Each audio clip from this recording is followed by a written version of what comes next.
And the newest parents. So happy. I've always wanted to be a mum, so I've got 2 little girls. I'm really happy. I heard it in a movie once. It's the whole reason we're here, and I absolutely feel that. But little Selwyn, Indiana and Ari are more precious than their parents could ever have imagined. Members of Generation Beta, the shrinking generation. The nation's fertility rate has plummeted. It feels like we've hit rock bottom.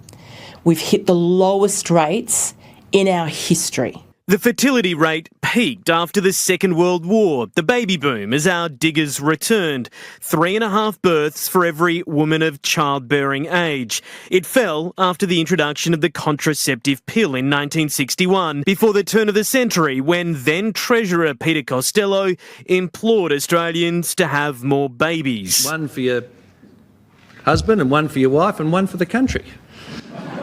The result, a slight jump back up above 2, the rate of replacement for each parent. But now the slide is back on, down to 1.48.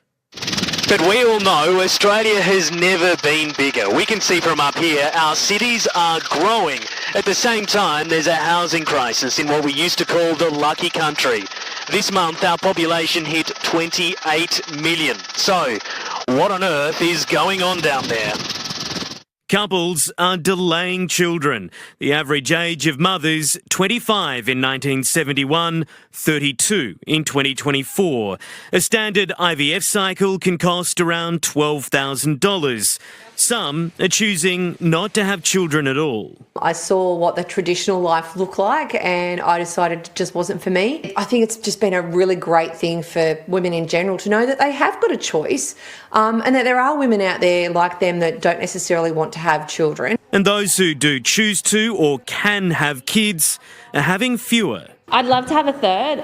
In this climate, probably not though. It's too expensive. The number of single-child families has doubled in the last 40 years. Now, 15% of families. And it's understandable when people say, gee, we can't really afford to have an extra child because the sacrifices of having it on your lifestyle and your household finances can be just so large that people don't want to make those decisions. Look, a low fertility rate means that an ageing population runs out of taxpayers to support that ageing population. They talk about it being a vicious cycle. Social cohesion is most definitely fraying. In addition to concerns about economic stability and what the future might look like for Australia, folks are feeling left behind. I'm concerned from a human perspective of what some are calling this a human catastrophe.